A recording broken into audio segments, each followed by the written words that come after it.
And as we continue our series highlighting the cabinet members in Principal Chief James Floyd's cabinet, we are now joined with Sam Whitlow, the new director of the Housing Division. Mr. Whitlow, thank you for being with us today here on Native News Today. I'm glad to be here.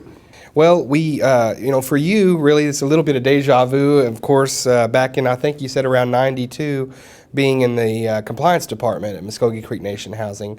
For you, what's it been like to come back and see what all's changed and maybe what all is a little bit similar? Well, the rules that we deal with in the HUD programs are all the same. Mm-hmm. They hadn't changed that much, but I noticed a lot of new buildings, new programs that they have here that wasn't here the last time I was here. But yeah, you make a point there. Looks like we made a lot of progress since then, here. Absolutely. You make a point there, though, that the rules haven't changed. There's things that are right in black and white and been there for many years and are easy to discern.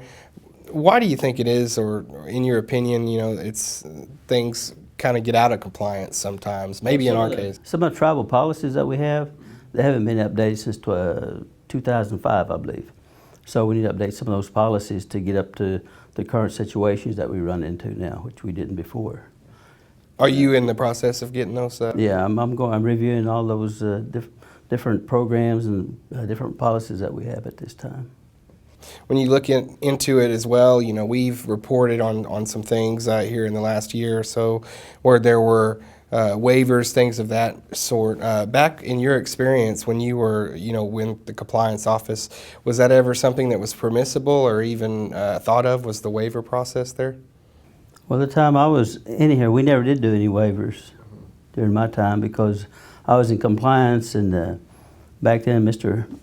Chief Beaver was in office at that time, and he kind of allowed us to research all the information that we had, or like HUD programs, regulations, plus tribal regulations. We'd inform him what needed to be done, and he would go ahead and just follow our direction. So during his term, I don't believe we ever had anything that really was written up about the housing department. You look at over the years, like you said, some things change, some stay the same, but the HUD requirements, when you are having to report to a certain body like HUD, something that's looking over some of our housing, things like that, do you make a quarterly report? How does that work? Who are you reporting to? Well, like you're talking about the reports, mm-hmm. HUD reports ain't very difficult because they never change that much, and we have a contact person, and we contact the individual every time we make a report or we have questions, and they work with us, so we're able to make these reports. But the way I understand it, since I've only been here a short time, that my understanding is we're going to make a report every quarter. Now, when you come in and you say, all right, clean slate, I got to look at everything on the surface, what are some of the areas that you've identified maybe that you think we can maybe improve on a little bit with our housing operation? I think maybe the organization of the staff and the duties that they have. Because some of the duties that they have does not match the job descriptions that they have that they're working under, and so we're trying to correct those also at the time we redo the organization part of it. All right. I've talked to other people too that have been in the same position that it seemed like a general theme was always, if we could maybe streamline the operation, who people go through, who they talk to, everything like that. Are you still seeing those type of problems where we need to maybe streamline it, or are things more ordered as far as the actual process of calling up and getting involved in the system? Well, that's what I was saying. We have to reorganize. If it wasn't for that, we wouldn't have to. Right, yeah. So we do have those problems. That's the main purpose for this, to eliminate some of those. Yeah. But again, we do have a lot of red tape, or whatever you want to call it, that we have to deal with HUD, because everything we do, we have to report to them and make sure that we're in compliance with their requirements, because it is their funding that we're using, and we're required to follow whatever requirements that they have. And at sometimes, some point, some of them, were lax in that area because of the policies that tribe had did not coincide with the HUD regulations that we was following. Anything that the housing has planned for maybe in the future? Any new programs we haven't heard of? Anything like that you're excited about? Well, I'm just kind of excited to be here. I mean, because it's kind of fun. Somebody said it's a challenge. To me, I enjoy doing this type of work. So it just like I enjoy coming to work now. But again, there's a lot of people that there that are really knowledgeable of what they're doing, but they just never had direction to carry out implement their programs that they have. And as I talk to each one of them, that they all say about the same thing. They just need direction. Imagine being Mvskoke Creek yourself. It's probably quite an honor to be able to help citizens get into homes and help them find homes. Yes, it is. And I was surprised that a lot of people I see, I knew from the past working here, or that I knew just in my everyday life, they're coming through, and I see them each day that they come by. And, well, I didn't know you was back. I said, yeah, I'm here. So we've been. They kind of enjoy. Some of them, they say they're glad that I was back.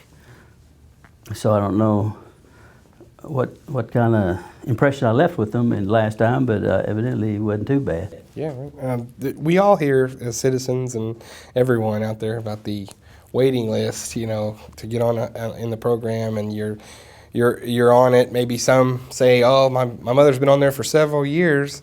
Well, I know other people have kind of moved up and whatnot. Have you seen that before at other tribes or anything like that, where it has become a problem, or you think that's a myth or something that actually happens?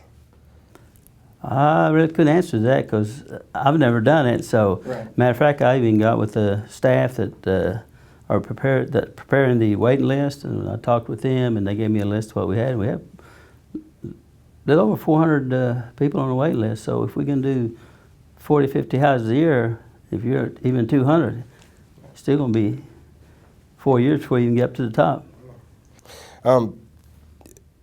How are we now as far as compliance? Would you say we've obviously had a few issues here in the last year, but how would you say we are right now, and what are you hearing from HUD as far as the compliance issues?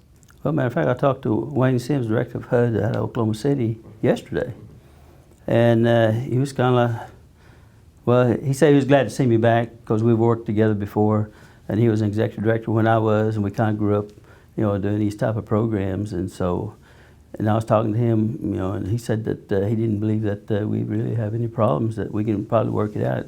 But again, he got back to, well, since I know you're going to make the attempt to do it right, so he said, I think we can overcome the things that had issues here at one point. What are your plans, or what our plans are in place to repay the funds that HUD has had issues with in the audit?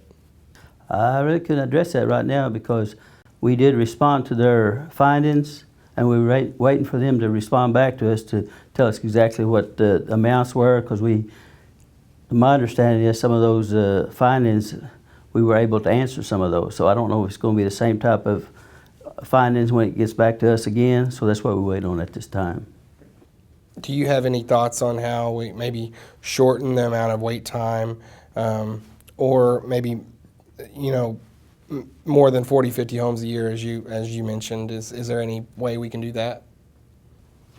As far as the 50 units a year, I don't know if we can do any more than that, because all the funding that we have, it is from HUD. Mm-hmm. Tribe does not put into any type of funds to increase the amount of funds that we need to even develop more units. So I don't know if we'd ever get to that point where we can eliminate that waiting list. Recently, and even on this program, we talked with a citizen that brought a suit against housing and against the nation regarding some issues that they had with their home and that hadn't been resolved. So my question to you would be, if we had things like this in the future, or instances like this arise, maybe how would we handle it?